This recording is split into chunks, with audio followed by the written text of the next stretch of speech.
How to set up step by step for beginners on Samsung A27.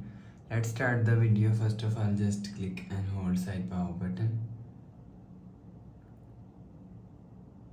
After just click and hold side power button,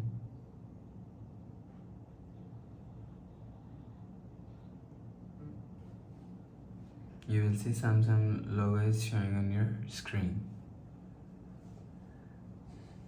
And insert SIM card. After insert SIM card, so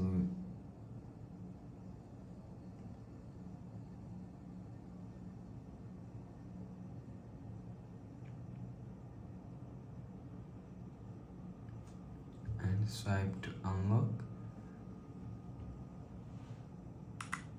and enter your phone number and enter Wi-Fi password. After enter Wi-Fi password and enter fingerprint sensor, and you will see. So please subscribe for more new latest videos. Thanks for watching.